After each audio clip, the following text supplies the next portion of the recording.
बुद्ध की, भगवान बुद्ध की। सम्राट अशोक, सम्राट अशोक, सम्राट अशोक। परम पूज्य बुद्धिसत्व डॉक्टर बी आर अम्बेडकर, परम पूज्य बुद्धिसत्व डॉक्टर बी आर अम्बेडकर।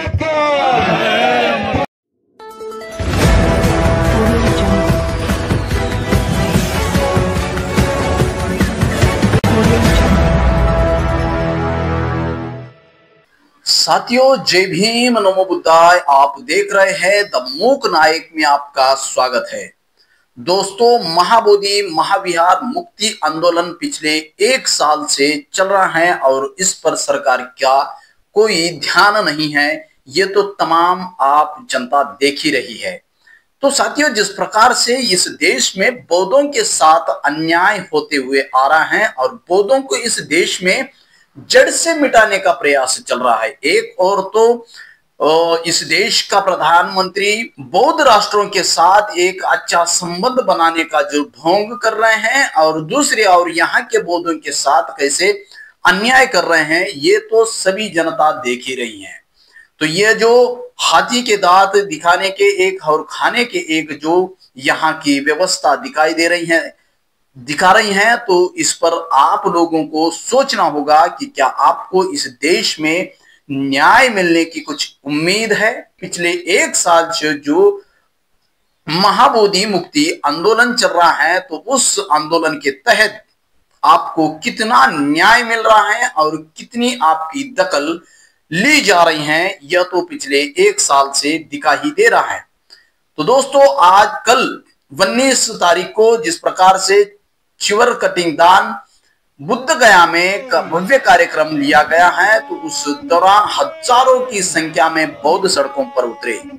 बौद्ध भिक्षुओं ने रैली के तहत जाकर के कार्यक्रम के यहाँ कटिंग चिवर दान का कार्यक्रम भव्य तरीके से लिया गया है और हजारों की संख्या में बौद्ध भिक्षु रोड पर उतरकर धरना प्रदर्शन के रूप में, वह एक रैली के रूप में बिहार के सड़कों पर उतरे। दोस्तों, तो जिस पर सम्राट अशोक जी के समय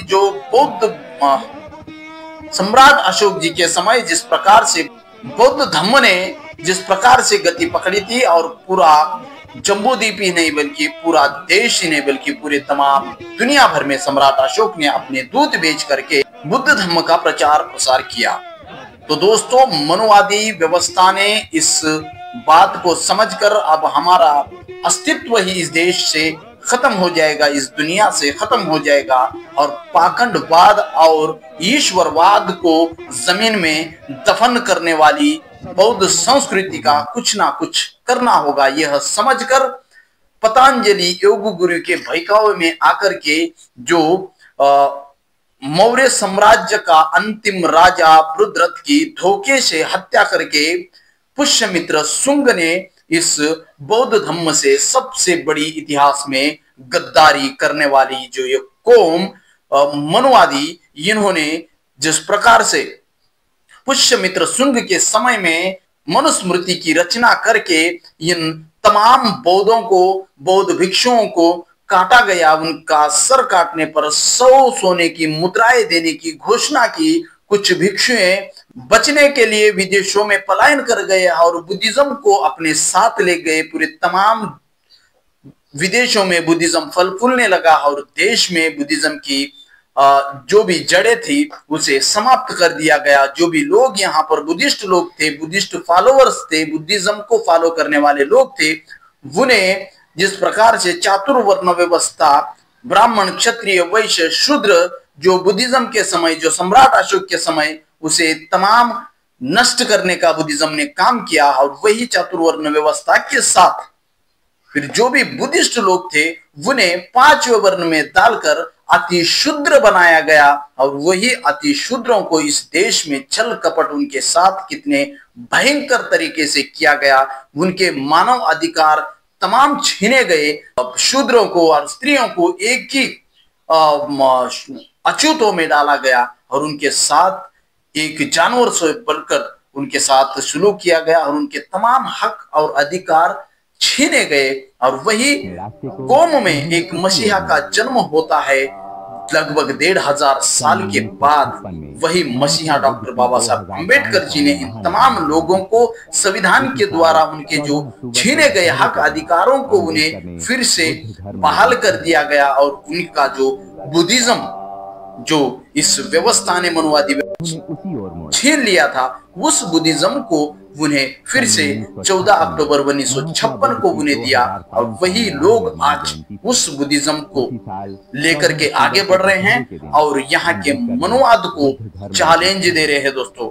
और यहाँ इस देश की लड़ाई शुरुआती तौर से यही है कि मनुवाद यानी पाखंडवाद और बुद्धिज्म, इसके अलावा इस देश की कोई क्रांति नहीं है। और इस देश की सबसे बड़ी अगर कोई क्रांति है, प्रतिक्रांति है, तो बुद्धिज्म और ये मनुवाद के बीच में ही है दोस्तों। यह मनुवाद की जिस प्रकार से कौम फिर से इस बुद्धिज्म को इस देश में नष्ट करने का प्रयास कर रही हैं, तो दोस्तों आप कितना जागरूक हो, आप कितना इस मनुवादी षड्यंत्र को आप समझ रहे हो, यह आपको समझना होगा।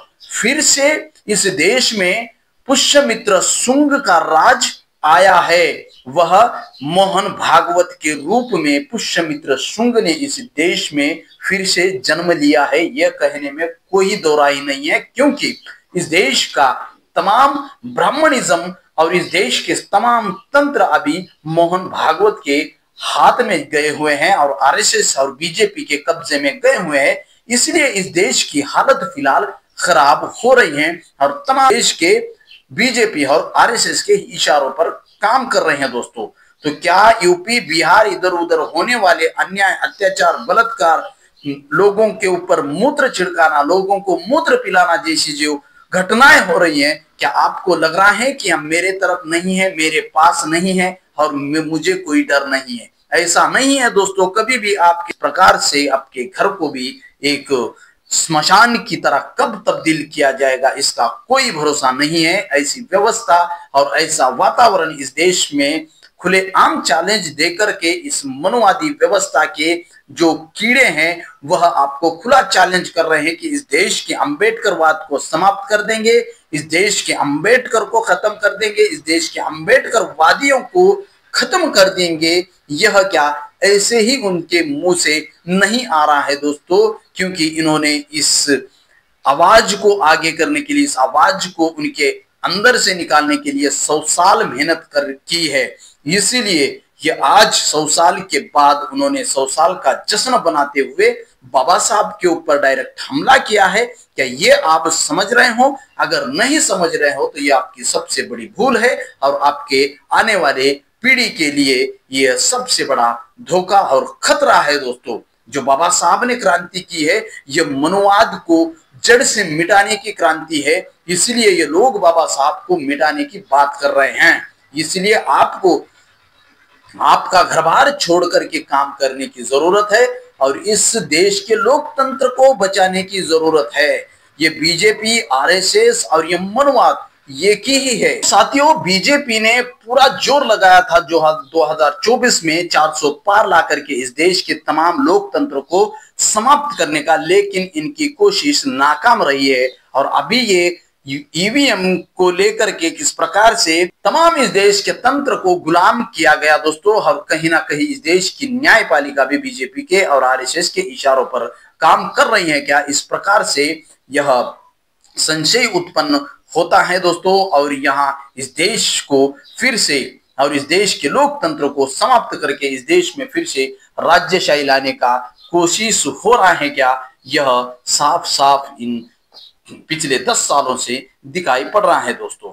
तो जागो और समझ लो इस मनुवादी चाल को, अन्यथा आपके आने वाले नस्ल को गुलाम होना पड़ेगा और आपकी नस्लें गुलाम बनकर हजारों साल, इसके बाद में कोई डॉक्टर अंबेडकर पैदा नहीं होगा, ना तो कोई बुद्ध पैदा होगा। इसलिए उन्होंने तैयार किया है जो बाबा साहब को ये मिटा नहीं सके, ये उनकी सबसे बड़ी हार है।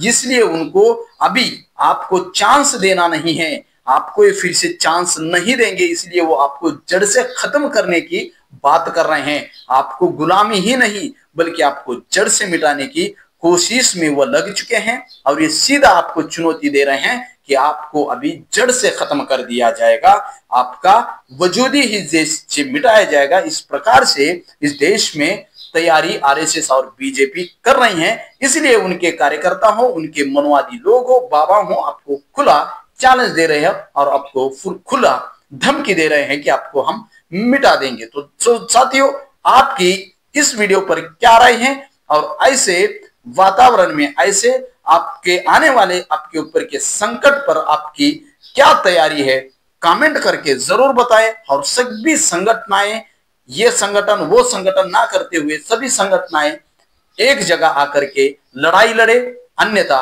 आपको आने वाला समय आपके लिए बहुत ही खतरनाक है। इसलिए जुड़े रहिए द मूक नायक के साथ। इस सत्य के सफर में द मूक नायक आपकी आवाज बनेगा।